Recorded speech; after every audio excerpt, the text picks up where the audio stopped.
time to wake up. It's time to wake up. It's time to wake up. It's time to wake up. Hey everybody, I hope everybody is doing good here on the first day of the GREENTECH Festival. And I'm highly excited actually that we have the chance today to deep dive much more on the topic of solutions around sustainable air travel. Maybe to get us everybody a little bit in the mood, I'm really curious how you actually arrived today here or yesterday at the GREENTECH Festival. So who lives in Berlin came via bike? One person. Who came with a car? Who came with a train? And who was flying in? I think we have a cross-use of different mobility solutions. And honestly, I have to offer, I was flying into Berlin as well. I will leave with a train, but I came here with an airplane. And already I got really nice introduced the last 2 years. Actually, I was flying more than the last 10 years before. And I was kind of feeling guilty and had a big discussion with my family and saying, okay, what can I really do? Because I have to go, I don't know, to Mexico. It's not possible with public transportation. So for Christmas, actually, my wish was, instead of presents, to get trees. So now I own in Hunsrück, in Rheinland-Pfalz, a small, tiny forest where my family and we grow together. However, I'm not 100% sure if this is like really kind of making my footprint smaller. And I think this is the perfect way to discuss with my panelists today if I did the right action, what other actions are there, and where we go for sustainable travel.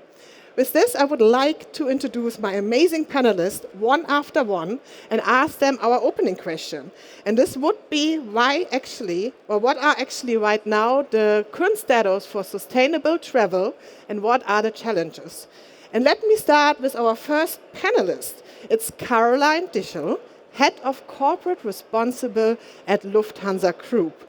You're already really active the last years. Please come on stage. Good to give a warm applause. And feel free to sit here if you want.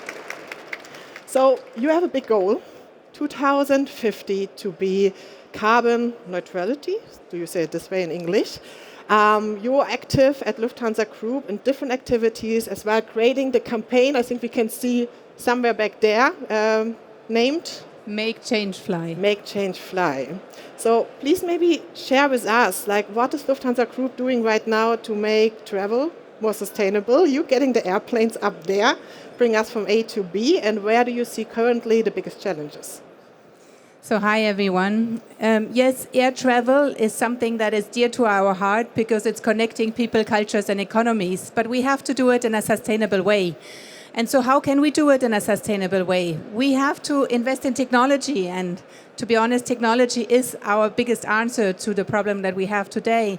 If we exchanged old aircrafts towards new aircrafts, and we're not talking about aircrafts that don't look like aircrafts today anymore, but just an A350 that looks exactly like another aircraft. This aircraft is reducing 30% less emissions because it's reducing or it needs 30% less fuel. So technology is really, really helping us. But we have to do more because we have also an ambitious target in 2030. We don't want to wait till 2050 where we want to reduce our emissions. And we have to be honest also about it because we have been audited by an external company which is called Science-Based Target Initiative. So we have to search for every single step in our operations where we can reduce, and every 0.1% helps us. And thirdly, it's sustainable fuels, which we can talk about a little bit later, which is already on the market. And you could have also chosen to fly with a green tariff here, which is a tariff which has reduced its emission by sustainable aviation fuel and climate projects. And you would have had a better conscience coming here. That sounds amazing. I will look at this a little bit more deeper. And I think yesterday at the award show as well, they mentioned that there are already airplanes there who can stand 4 hours with electricity in the air. But of course, with this, you don't come to Mexico. So I'm curious to learn more about this. First panelist on stage, I would love to introduce you to Todd Smith, co-founder of Safe Landing. Please give him a warm applause. So Todd, you were the person bringing me from A to B in the past. As a pilot, highly active to bring a lot of customers to different places, and then decided, no, I will not fly anymore. As well, today you actually came with car from UK, 2 days long trip. I hope you got a coffee beforehand. And you're now highly active to support regulations and the way how sustainable air travel can be. So great to have you here. And what big challenges and barriers you see right now to make it really sustainable? Thank you. Yeah, I'm really grateful to be here. And yeah, it was a long haul journey in my electric car, and yeah, it's not that comfortable sleeping in the back of it either. So, but nonetheless, here I am, and yeah, I think there's something in aviation called the jet. Well, it's not unique to aviation, but it's called the Jevons paradox. And aviation has always got more sustainable. Aircraft have got more efficient, but that just means that we've done more of it, and total emissions continue to rise. So I think the biggest challenge for me is that we have a very limited carbon budget available. We're already breaching 1.5 degrees over a whole year now. The Paris Climate Agreement is the limit that we need to be moving towards. We're already seeing airports. Frankfurt last August was underwater. There was flash flooding, which led to 1,000 passengers being disrupted. Dubai Airport a couple of weeks ago was underwater. I think Turkey as well, like 1 year ago, right? As well. Yeah, Frankfurt, yeah, exactly. So we've seen forest fires in the Greek islands surrounding the airport boundary. Climate and ecological breakdown is here. It's here now. And the IPCC, the Intergovernmental Panel of Climate Change, have said that we need rapid and immediate emissions reductions across all sectors.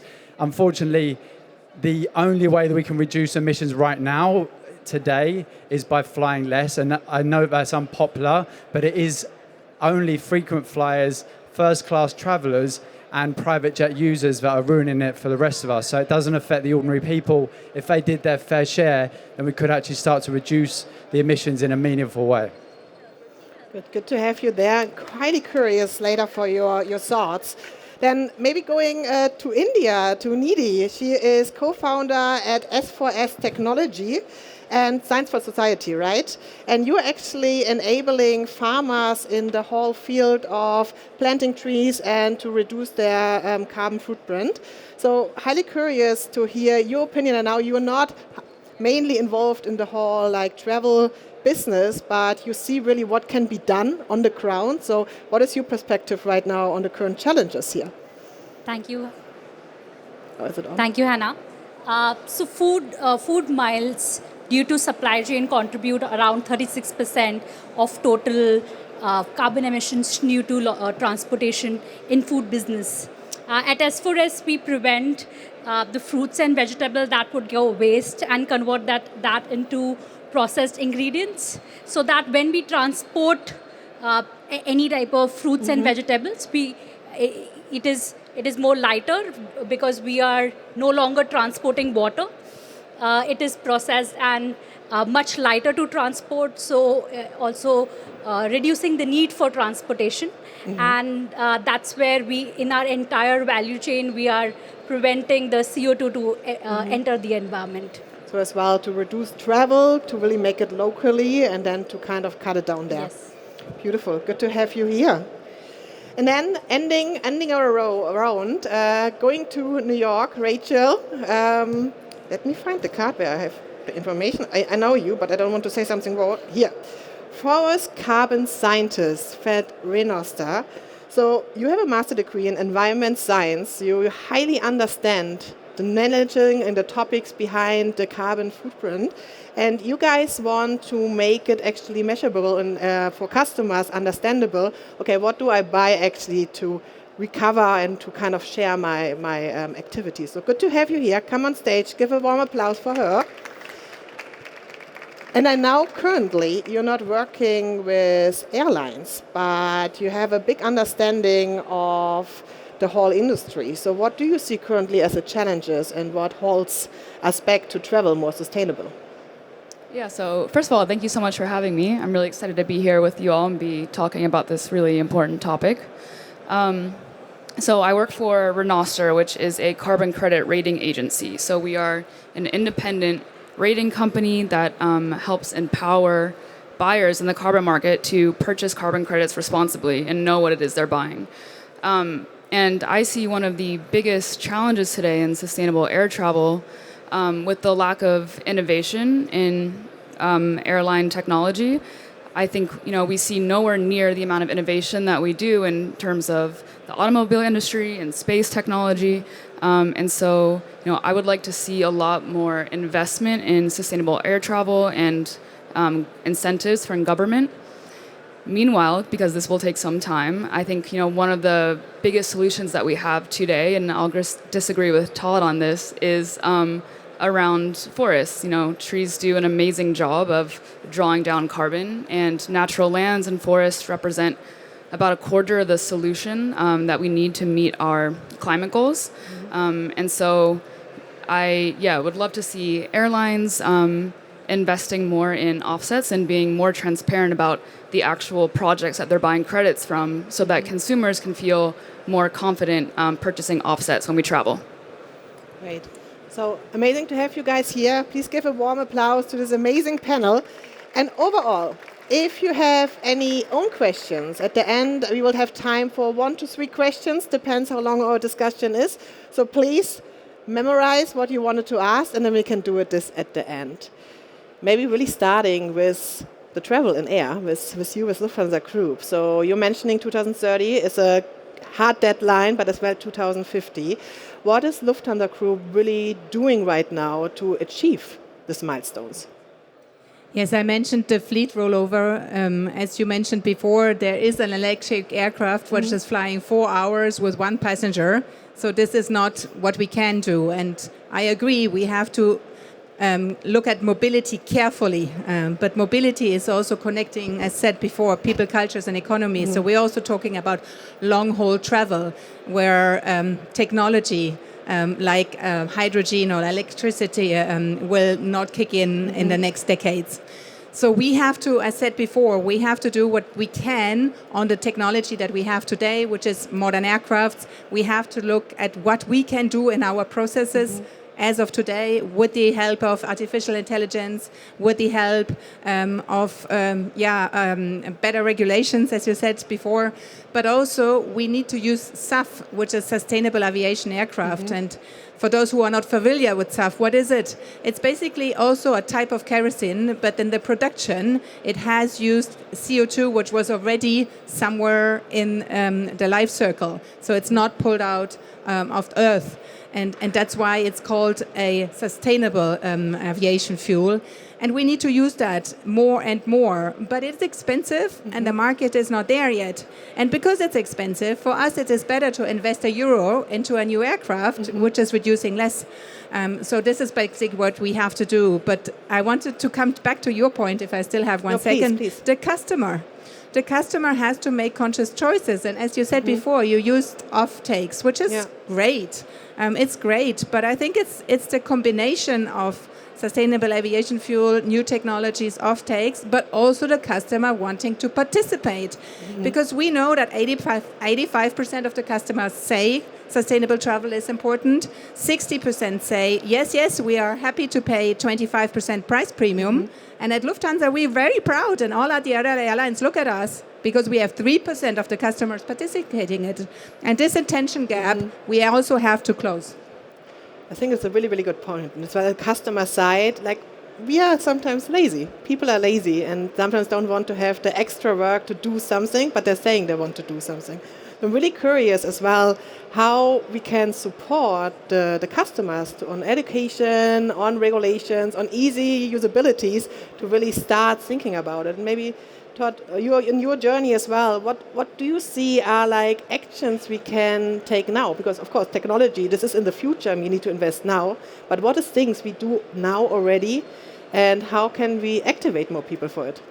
Thank you. I think firstly, like one of the reasons why I'm no longer flying aircraft and I'm sitting here campaigning, I'd actually much rather be flying right now. No offense, but I do genuinely love aviation, and ultimately it has connected the world in a way which was previously unimaginable. And really what this is about for me and for Safe Landing is we want to ensure that the aviation industry can continue into the future. And we believe that because we have such a limited carbon budget, if we don't reduce our our emissions now, then we're essentially accelerating towards the proverbial cliff edge, and we're going to see imposed rapid reduction of flying. And that happened not so long ago during the pandemic, and millions of aviation workers lost their jobs. So what we're saying is we need to plan through early design rather than late disaster. And yes, of course, the customers are somewhat responsible for what they buy, but a customer is only as informed as the information they're given, even by the airlines or by the government. Even as an airline pilot, I had no idea of the damage that the aircraft I was doing to the environment. I had no idea how privileged it is that 80% of the world's people have never stepped foot on an aircraft, and they're disproportionately affected by climate and ecological breakdown right now. So ultimately, if we want to protect the destinations that we know and love so that they don't become unvisitable in the future, coral reef bleaching very soon at 2 degrees, and continued famine, war and drought. This is a reality of the world we live in. As a pilot, we're trained in an emergency to think free from bias, to mitigate risk, to preserve life. And I feel we need to change course towards a safe trajectory, and that's in the best interest for all of us. You said something really great, better design now to be sorry later. You said it differently, but I think it's like kind of the sentence going. You say trees, this could be the solution, this could be design. And in our talks before, you said the technology tree. So what is in your mind, what can a tree or a forest do right now already to support and when we investing in technologies in the future? Yeah, great question. I look at trees as technology. They do the most efficient and cheapest job today at drawing down carbon. Direct air capture, although it will be a really important solution in the future, is not anywhere near the scale or efficiency to be a large part of the solution today. Meanwhile, trees already do this. They, as I said, suck down a ton of carbon. And so, trees and natural lands represent about a quarter of the solution. So it's not the only solution. I think, it has to be a comprehensive approach. But it is one of the best solutions we have today. And to kind of bring up something that came up a bit earlier, I personally don't think that a lot of the responsibility should fall on the consumer. I think it's a very large financial burden on the consumer. I do think, we play a part, and in order to participate, we really need to know, from the airlines how they are investing in carbon offsets and which projects they are buying from. Because unfortunately, in the carbon market today, a lot of carbon projects, a ton of carbon credits are phantom credits and don't actually deliver the climate impact they say they do. There are also a lot of good quality projects, but we need to know from the airlines which projects they're buying from to inform consumers.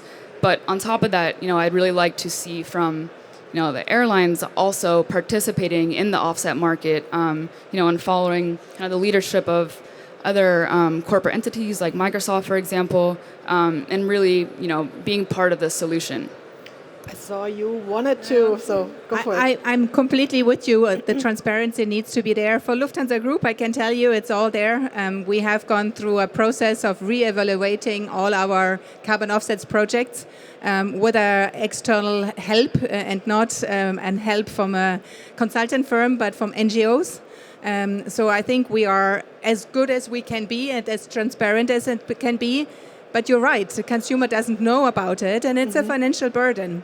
So I think if you want to have a look at Lufthansa, you can look on the website. But one thing we have to always keep in mind, there's especially in different kinds of the regions, different needs for this topic. And here in Europe, it feels like regulation doesn't have any other answer than stopping flying or making flying a too high burden. Flying will always exist, as you said it before. And by punishing European airlines and then opening the market to airlines from the Gulf market or from Turkey that have also difficult social standards, doesn't help the climate. And so regulation plays an important role. And I always say sustainability is teamwork. We all need to play our role, but it has to be global. And if flying becomes more expensive on a global scale, fine. But then it's fair, and then we're helping the climate.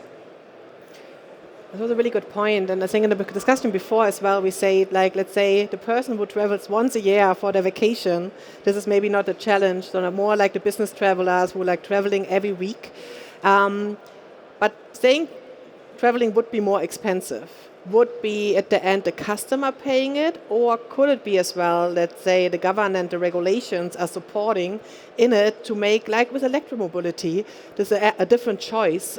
Is there anything going on the governance side right now? I'm asking in the round. I mean, if we look at so-called sustainable aviation fuel, then we can see that it's already like 3 to 5, potentially even 10 times the cost of current aviation fuel. So the price of flying is going up regardless. It's inevitable because the technology requires more of a financial burden. So one of the regulations that the government could put into play now is a jet fuel tax, because jet fuel currently is completely tax-free, which acts as a huge subsidy to the fossil fuel industry, and in particular the airline industry here.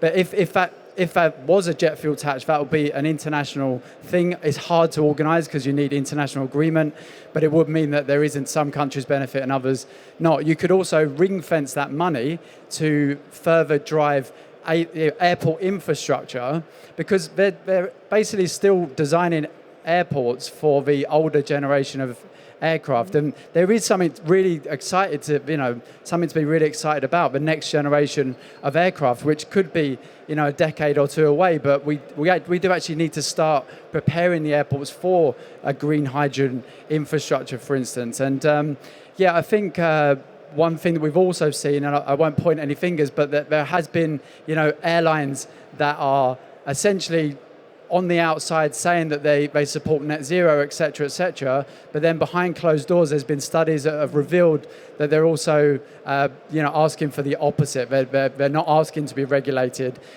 So, we are ultimately stuck in an impossible situation where profit and GDP and growth is above all else, when we actually need to do the opposite. So, and just lastly, I think Lufthansa is part of the Start Alliance, which the United Airlines is also a part of, and the CEO of United Airlines says that offsets are fundamentally flawed and that there's not even enough land to plant enough trees. If we had every single square inch of land available to plant trees, within 5 months we would completely utilize our current humanity's emissions. So there's just not enough land to plant enough trees. It's not scalable in the long term. And although it's unpopular flying less now, it is just a small minority of hyper-wealthy individuals doing most harm that would be most affected. And that would ultimately preserve the industry for the long term. I think the fact you say it is highly interesting that there's not enough land. Currently, you're doing it, like you're offsetting like the you're currently doing it with your teams and with the farmers. What would be a step, let's say, that we could offset our flights by collaborating with you? Like, how does local projects can get connected to offset projects? Like, how does it work? Local projects not only have environmental impact but also have social impact. Like us, when we empower farmers to get more value for their produce, that instead of selling a tomato, they are now able to sell ketchup, a more processed produce. They are able to capture more value, and it also increases their household income by 2x. So verified carbon credits, along with more where there is more social impact, can also help organizations like Lufthansa to double down on projects which are creating a win-win situation for the people who, and investing back into the supply chain or value chain, where people who are responsible to protect the biodiversity are incentivized. The farmers also get a part of the produce because they are at the end of the day planting either more trees or helping the soil get better. So our request is that we need to invest at least in the value chains, and things like aviation, the cost should not be passed on to either small businesses or to the end consumer, but it needs to be offsetted in a way where the projects that are actually saving the environment are actually incentivized. How would be the step, let's say I go and fly and I click, okay, I pay €8 to offset, that you would be part of the solution? Like, how that local teams get connected to be part of the whole offset industry, let's say, maybe Rachael, because you're validating like the different activities, like how can local activities be part of this? Yeah, I mean, I think local activities should be a big part of the solution. I think as a consumer, when you get on a flight and you see like pay $2 to offset your emissions, we're highly skeptical, right? We just assume that it shouldn't cost only $2 to offset our emissions, and that really is the fact. Like, it costs more money to offset emissions responsibly, and so again, without that information from the airlines of how actually, what the actual projects that it's buying credits from, and so that rating agencies like my company, like Renoster, third-party verifiers can hold airlines and other corporates to their claims. Like, we really need that information. But yeah, I think it's a huge part of the solution, and trees are not the magic end-all solution. Like you said, we don't necessarily have enough land for the full scale of the solution, but it does represent about a quarter of the solution. And let's not forget that along with trees come many other really important co-benefits that we all value, social and environmental co-benefits, like improving water quality and soil and creating jobs and allowing communities to retain ownership of forests. So there are a ton of other benefits that come along with carbon offset projects. So yeah, I think it is a really big part of the solution. Great. Maybe quickly asking the team behind, because I didn't find a timer. How are we in time? You're still good? Okay, great. Maybe we talk now about solutions, offsetting, and as well changing behavior of the customers. Maybe looking at technology, and you already mentioned like flying 4 hours possible for one person. Let's say material costs would be too high to fly everybody around from this, and as well fuels is a big topic. So how do you feel like is right now the horizon that these technologies will be like part of the things? And plus, you still have the old airlines who have to be kind of recycled in the system. So yeah, technology in the aircraft itself, so in the aircraft outside itself is the most promising is hydrogen. Where we work with Airbus. They are working on a prototype for 2035.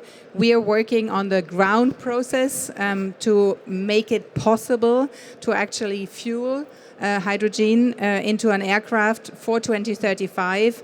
To be honest, that is a prototype.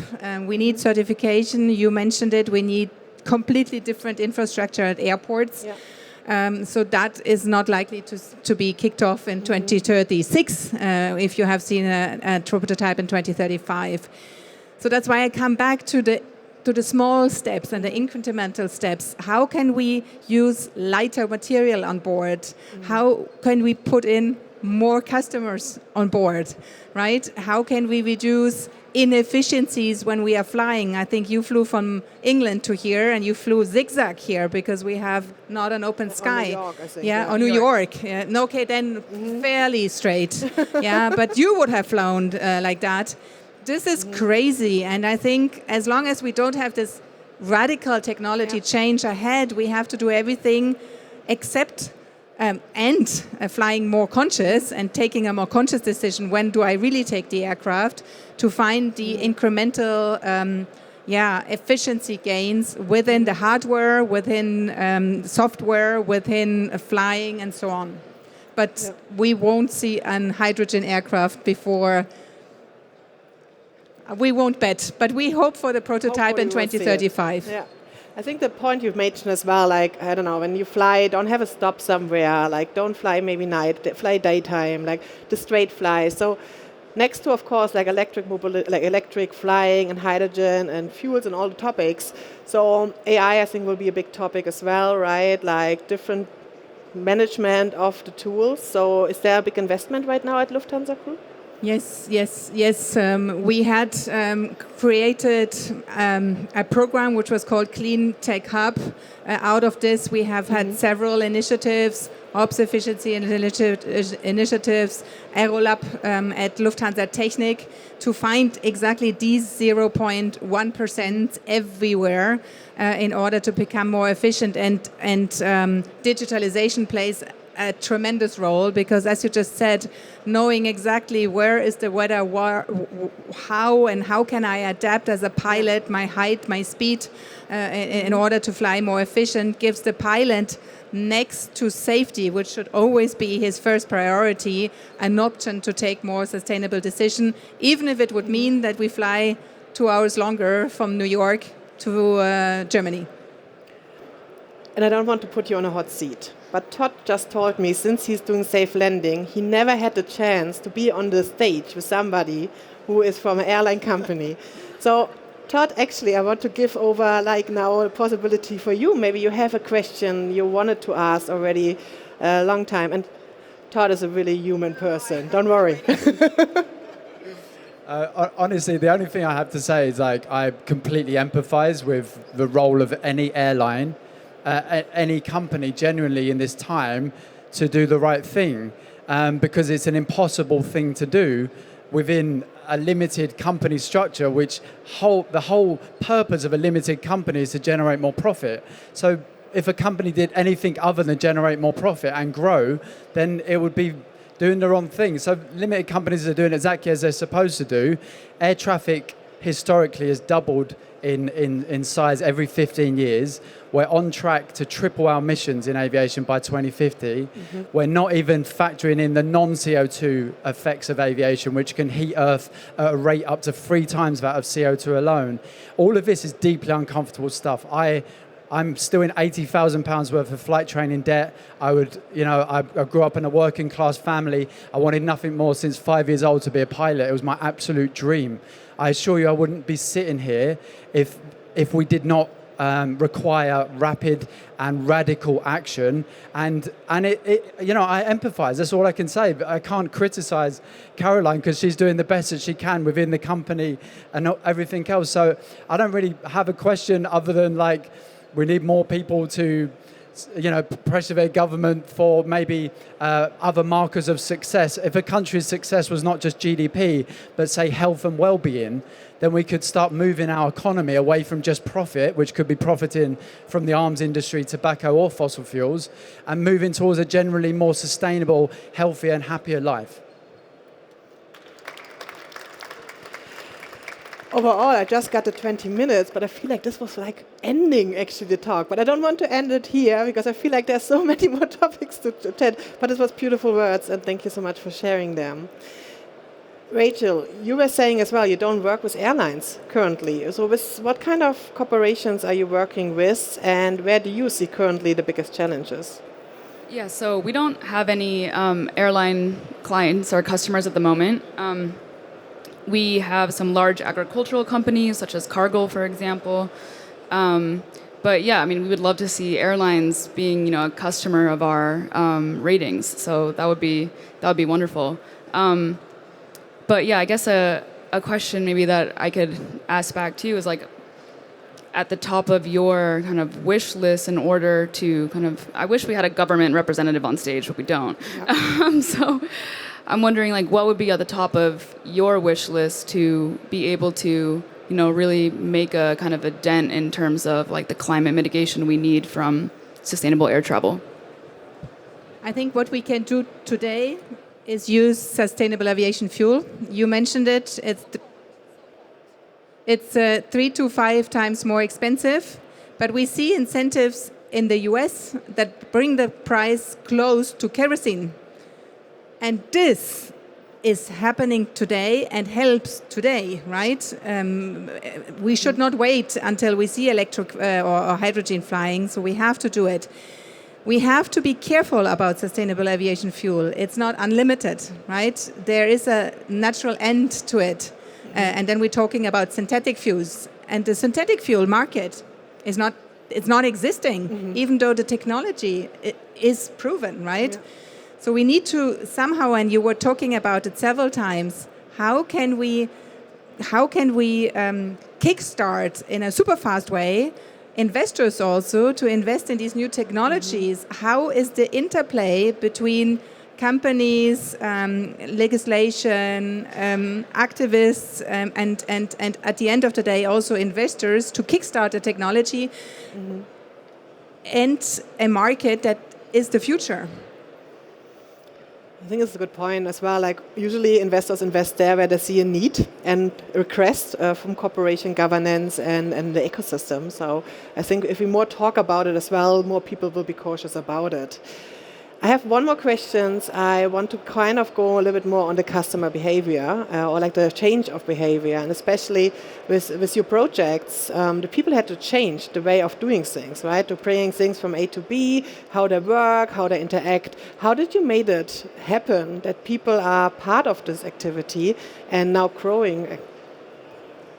For the most vulnerable people, if you put more cost burden on them, the behavioral change is going to be much more slower. So for any solution to get the farmers also be part of it, it needs to have some incentive for them. It needs to change something in their lives. And I think that is what we are trying to do, is that incentivize them in more and more ways in which they understand the nuances that are required for them to preserve their soil, also reduce on the water that they are using on the farms, do not use any pesticides, and shift them into more sustainable agriculture practices.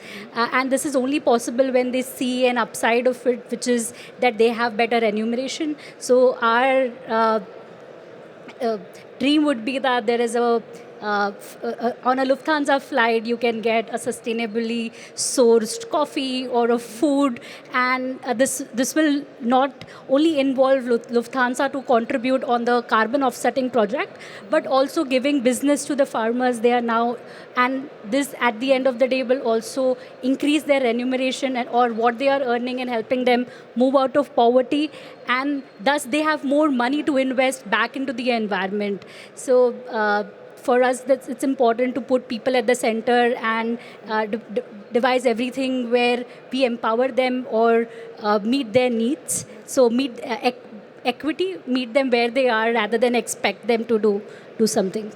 It shows like collaboration is not only more like one thing, like you really have to think about the high cycle to get the people involved. No, beautiful. A little bit looking at the time, I want to give you the chance as well to ask questions. And I already heard a few comments in between here from the audience, so we're very curious about this. But before we do this, I would like to end with our closing question. And this is a little bit more looking at actionable steps. So we had a lot of points here, and I want to give you the chance to summarize what you think we need to do tomorrow and what we need to do in 5 years to make a sustainable travel for us in the air possible. I would say, Caroline, we start with you. You're next to me left. Yeah, what do we have to do today? I think we have to be as ambitious as possible, as transparent as possible, and as you said before, as externally rated as possible. No, you said it before. There's different. No, you said it. Sorry. There's different strategies, and people do a lot of marketing about it. But what are they really doing?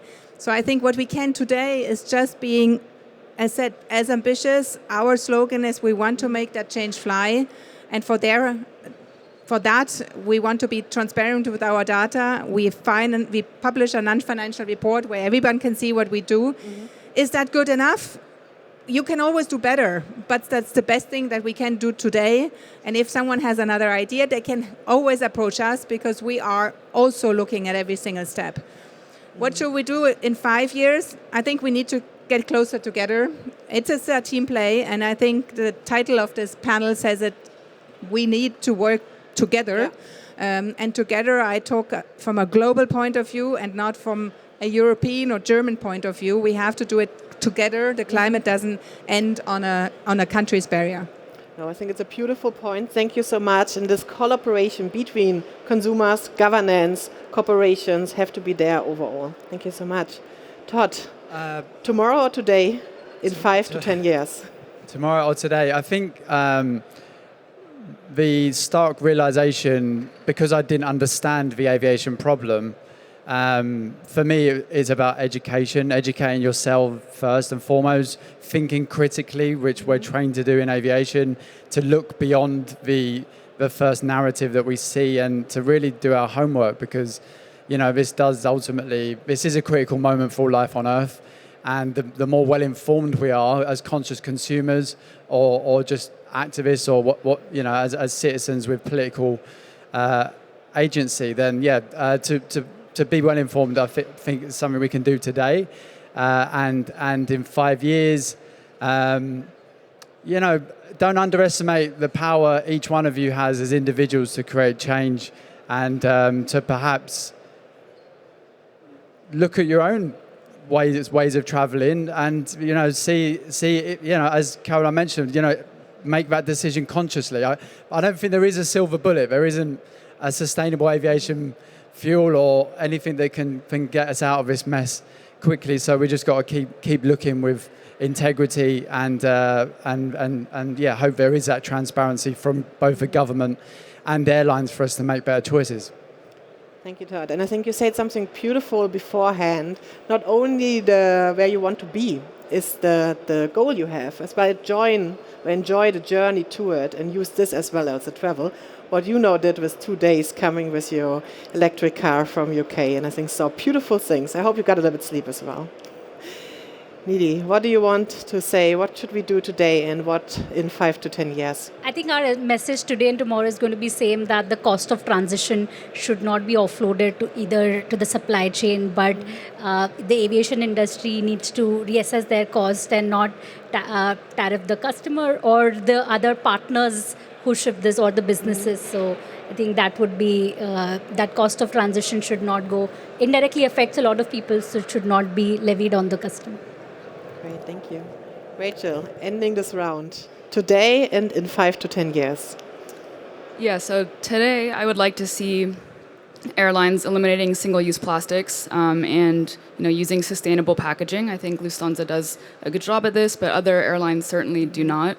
And I'd like airlines to disclose exactly which carbon projects they're buying carbon offsets from, so that consumers can be educated and rating companies like mine can hold them accountable. And in 1 year from now, I would like there to be really meaningful conversations at the national and international level in terms of how we can radically change, sustainable air travel and kind of meet the long-term climate goals and really spur technology development and innovation. And then hopefully in 5 to 10 years' time, we have some crazy new form of electric aircraft that we never thought we would at this moment. So I think don't count out human innovation. I think one thing that we know by now is that we have an incredible ability to innovate when the incentives and investment are there. So, I hope to leave us with that hopeful message. Beautiful. Thank you so much. Please give this panel a warm applause. It was an amazing insights. And I know 40 minutes are not enough to deep dive into the topic. So we talked about a lot of things in detail. But now I would say we give the chance to you guys to ask the question. Caroline, can I maybe use your microphone? Okay. Then we maybe have to share it here a little bit. Let's maybe start. I come to you as second because actually I gave it to you. You're in the first row, and then we give it over. Okay, I will try it in English. I'm not sure, perhaps sometimes German, and you can help. Okay. First, I think it would be important to speak about so-called SAFs, because they are not sustainable, and in this moment there are investigations from the EU if it's greenwashing. And I think up to this point it's important. And for me, if you tell us it's SAF, it's greenwashing. Sorry.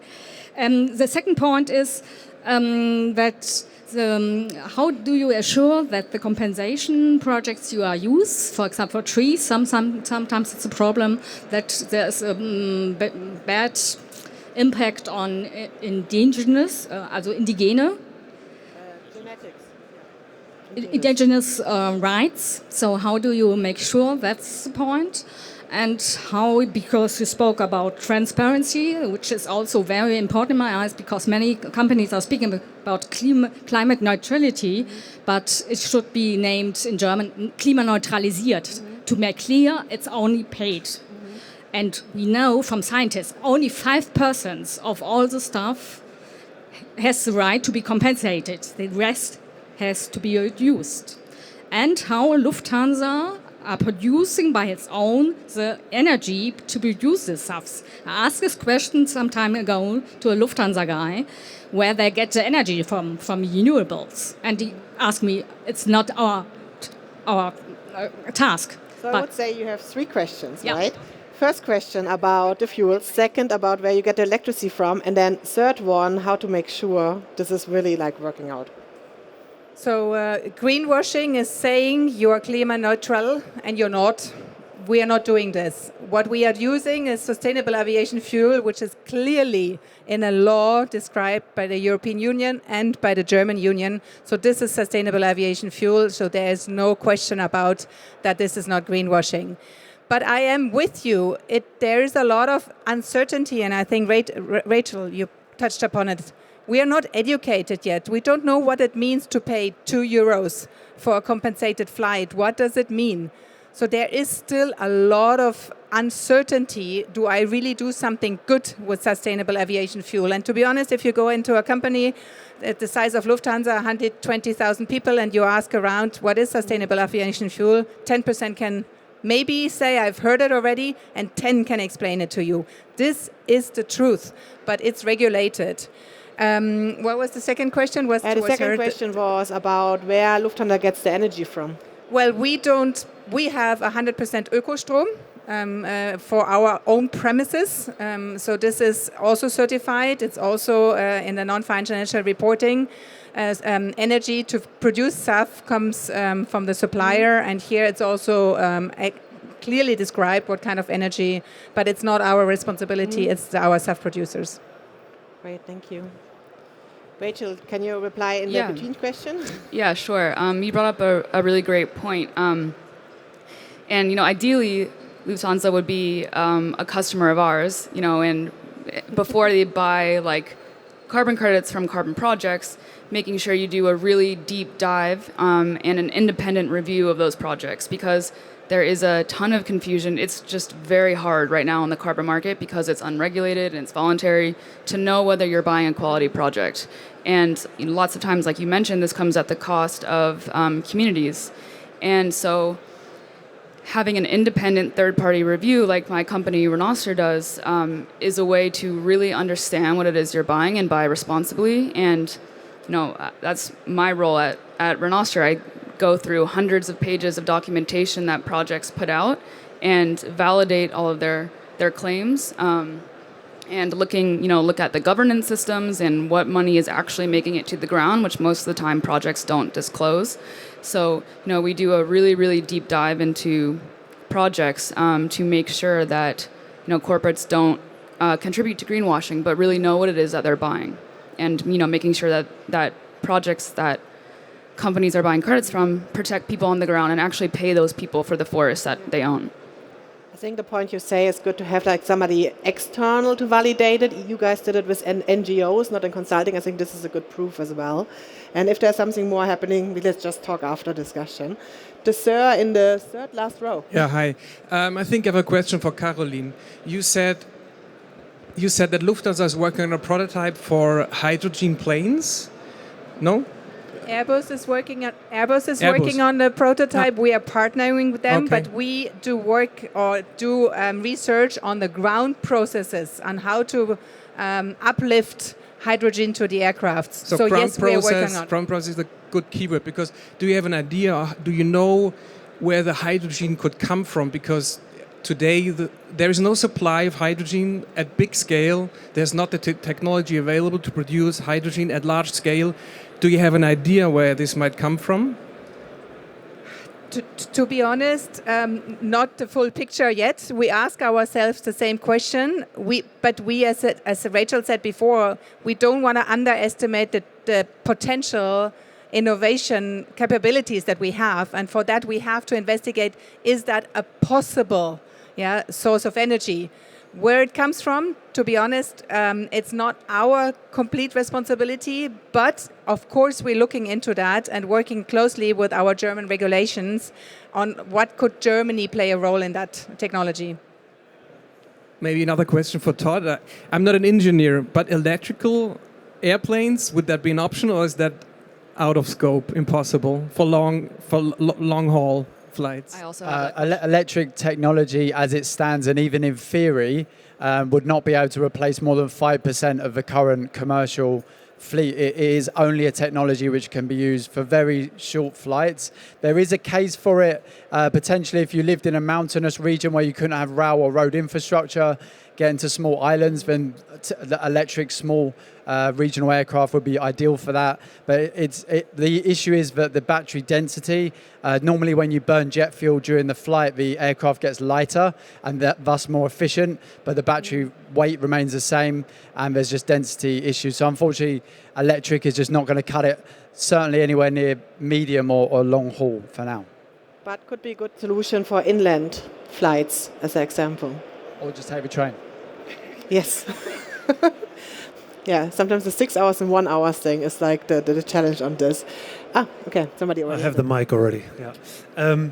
Quick comment on the electrical aspects in the aviation industry. My first job out of uni was at Airbus. So what we also need to keep in mind is the aviation industry in general has very, very, very long cycles of approving things and all the organizations around that. So it will never be a 2-year thing or so. This takes many, many years, of course. And there are things in the making. The other thing I wanted to comment on was I've only been in the carbon market for 13 months. My background is very different. But what makes me sad or bugs me a little bit is very often I hear conversations and debates about offsets being offsets. No, offsets are not offsets. There are different types of offsets. There is a there's carbon avoidance credit. There's a carbon removal credit. Within the carbon removal credits, you have nature-based solutions. You have engineered solutions. Now, I work in the engineered solution space, technical removals, where the permanence of CO2 storage is very, very long and some say eternal. I just want to make the case, or I just want to say to everyone maybe to look up that topic a bit more and Google here and there, because it is a difference if you pay for someone supposedly saving a forest that was never intended to being cut, where's the climate action, versus someone maybe creating biochar or collecting CO2 out of the atmosphere and putting it away eternally. That is a very, very big difference in the quality of the credit. That's important. And the last aspect, no one said it until the end, you Todd, and I'm happy that you did it, education. For me, and I don't have the solution, but there was a panel that I attended a year ago, Climate Technology Investors, and someone said, and I think it's one of the best sentences I've ever heard, the problem we have in climate tech still is that this whole industry feels like cold living rooms. And I think what they meant by that is, as long as we don't have someone like maybe even the media portraying this or bringing this to the broader society, because we are still in a bubble here, we're a very privileged bubble, that it doesn't feel like cold living rooms out there, but it actually feels like a topic that we like, that we want to contribute to, that where we maybe even get incentivized. That is also a big building block in reducing our emissions. I have someone in my family who traveled to Portugal for a day trip for a work meeting, in times flying, he didn't use a car, in times when we all do online meetings. And as long as that still exists, we do have a bit of an issue. Next time I would love to have you as well on the panel. I feel like you would be a good addition to this. And especially what you say, especially with the different credits, this is the education part. And of course, we're here in the bubble. I think yesterday at the GreenTech Awards, we saw there was like a prider, like with a lot of actors, a lot of moderators joining as well, seeing the green technology. I think this was a really, really good step. And you as well mentioned 3% of the people who are flying are taking the offsets. So we see same education, it's not in the big thing. So everybody of us should be the promoters of this topic, educating ourselves, sharing, talking about topics. That would be great. Thank you so much for joining. Maybe to the lady here in the front, and I think then last question. So so thankful. It was very insightful. I'm still a student, bioeconomy student, but I'm working at Airbus at the moment. I work at sustainable production. So I also wanted to know your opinion on the relation between government and aircraft manufacturers, because it is easy to blame the airlines at some point, I think, because they're what the consumer sees. Most of people don't notice if they're getting inside an Airbus or Boeing. They don't really care about that. So I wanted to know your opinion on the aircraft manufacturers and how they should contribute to the topic. Who feels like replying to this question? I mean, this is not nice to say, but I'm just glad I'm not a former whistleblower at Boeing right now, because I